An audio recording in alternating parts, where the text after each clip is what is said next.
What's up, guys? I'm Westin Workman, and this is the Not Speeding, Just Qualifying podcast.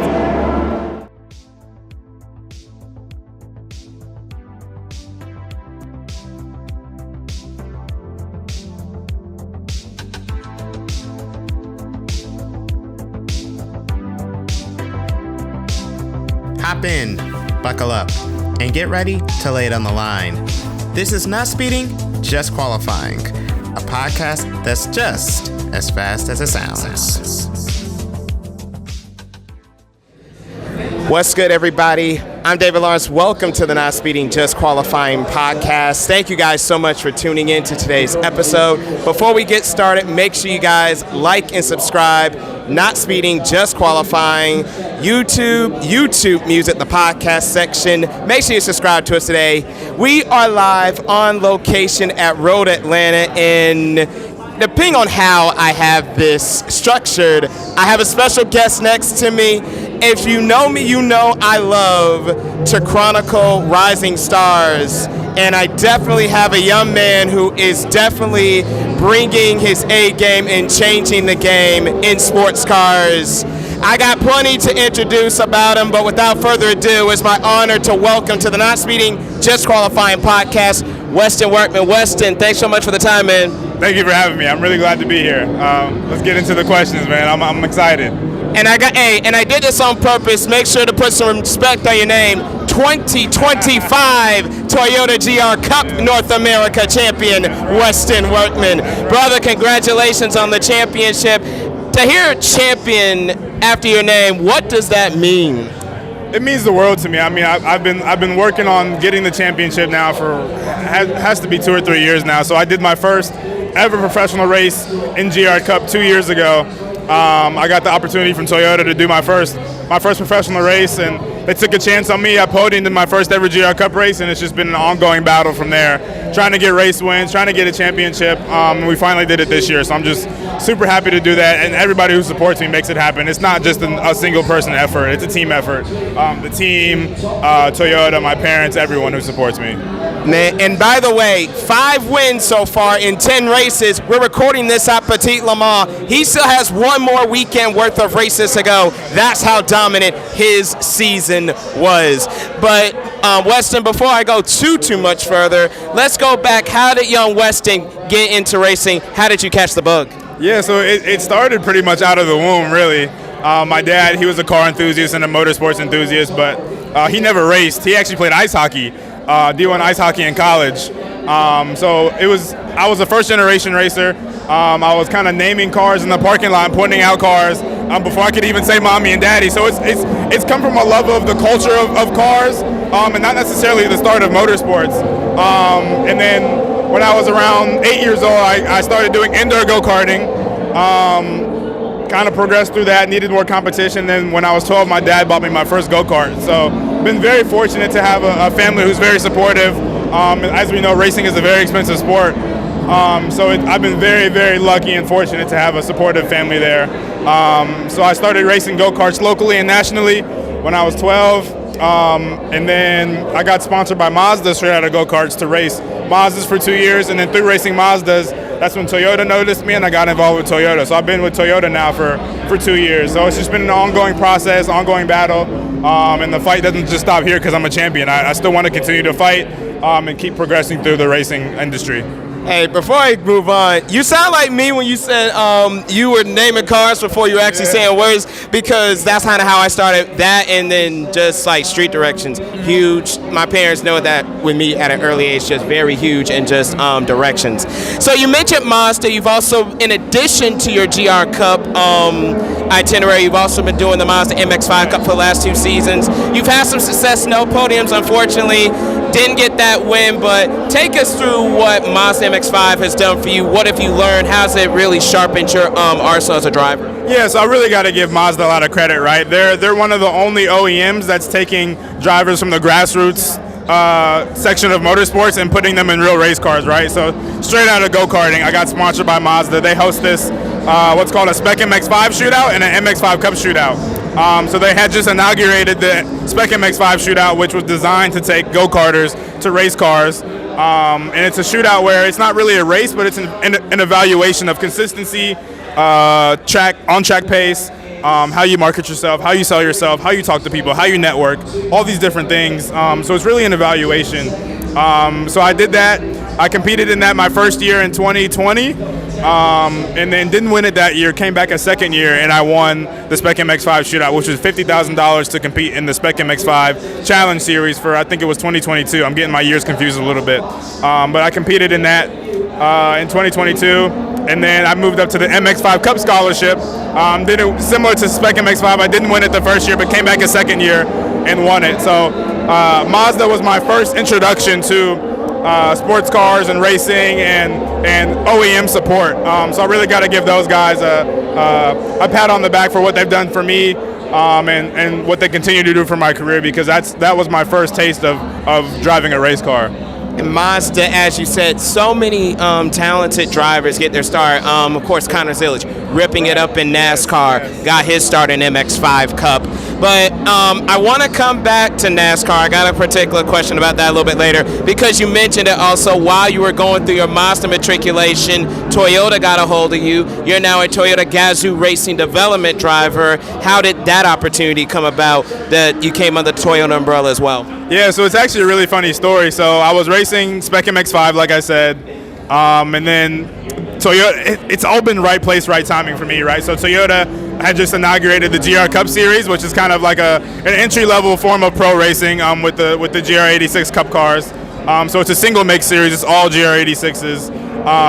So they had a development program that they were going to take drivers and kind of put them through the sports car ranks. So Tyler Gonzalez in 2023 was the first driver to be a Toyota development driver on the sports car side. So he raced in GR Cup in 2023, won the championship, then moved on to the GT4 car.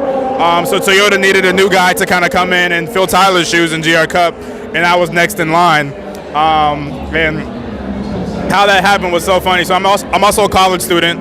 While I'm racing, I study business marketing at UNC Charlotte. So I'm in the dining hall. I'm skipping parts. So I got the call to do my first GR Cup race at Road America.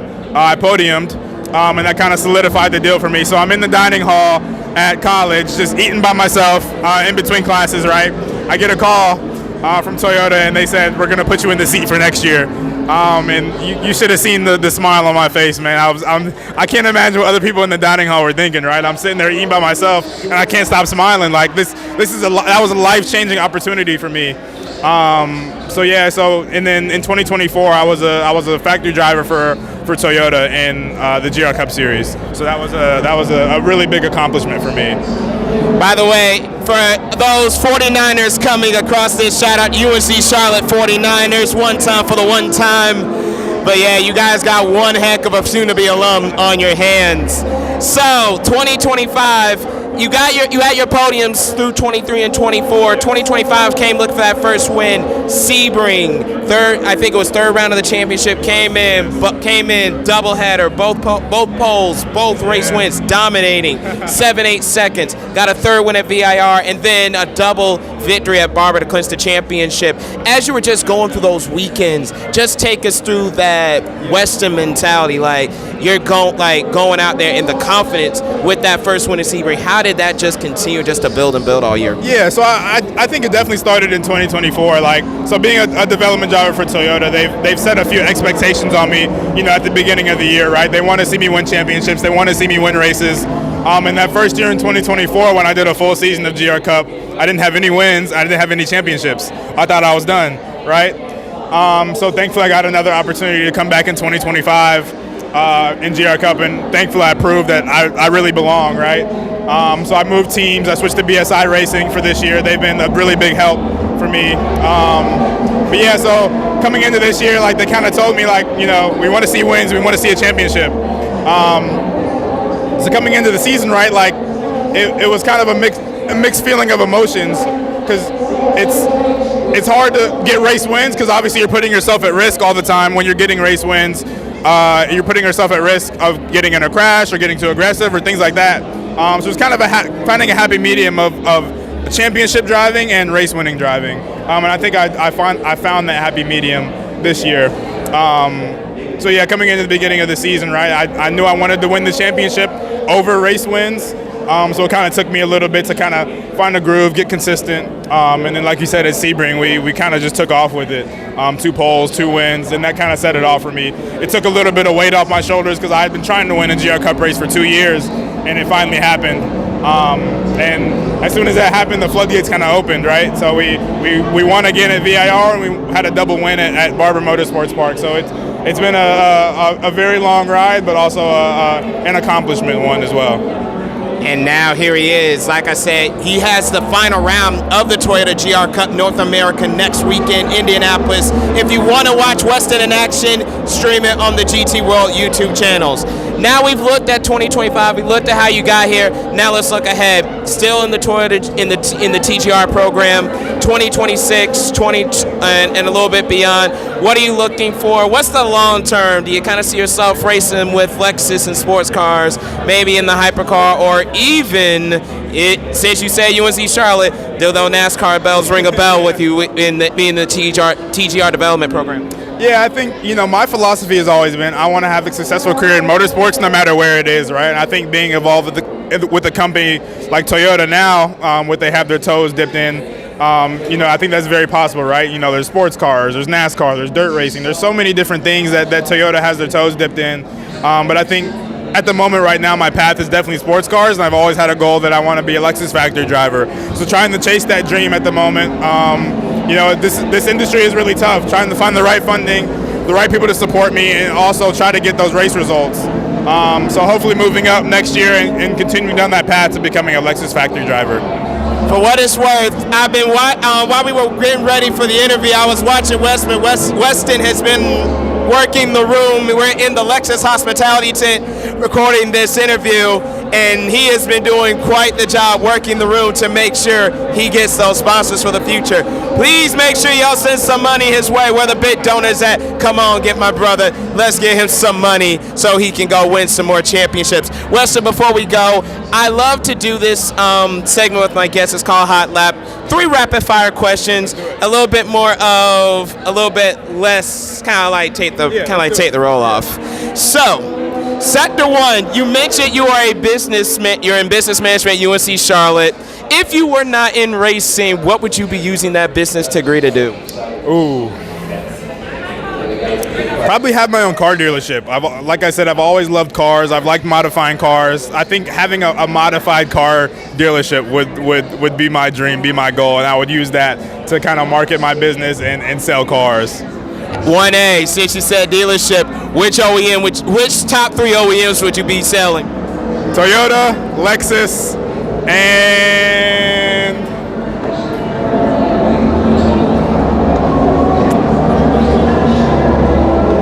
damn, I'm folding on these rapid fire questions. No worries. Toyota, Lexus, that's 2 for y'all. Toyota, hey, Lexus. I'll take it. I know he got to keep it kosher on that one. Sector 2. When Wes is not on his racer diet, what is your go-to cheat meal? Go-to cheat meal, probably some Cheez-Its. Honestly, some Cheez-Its. I've liked Cheez-Its since I was a little kid. I don't know what it is about them, but they get me going. Regular or white? Regular. Hey, I had to ask it because there's some people out there that love that white cheddar Cheez-Its. I is one of them. Finally, Sector 3, I end this with all my guests. I love to ask this question. Motorsports related or not, what is the biggest item on Weston's bucket list right now? Biggest motorsports related or not, I'm going to give you 2. So I think motorsports related, definitely becoming a factory driver for Lexus. That's big on my bucket list.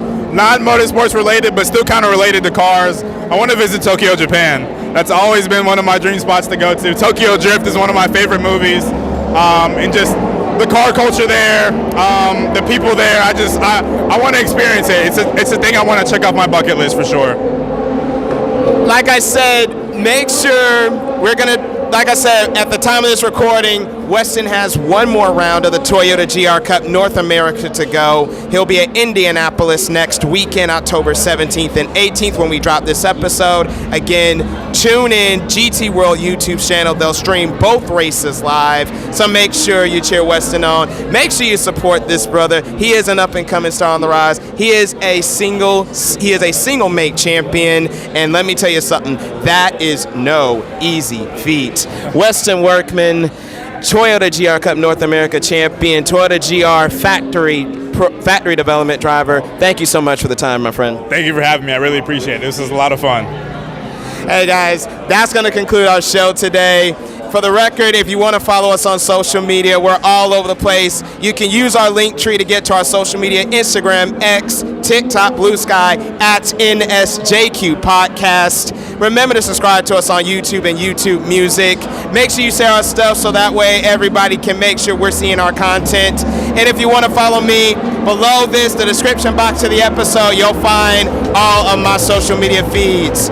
We'll talk to you guys next time for another episode of the Not Speeding, Just Qualifying podcast. I'm David Lawrence, and remember, you're not living life to the fullest until you're going flat out. So long, everybody.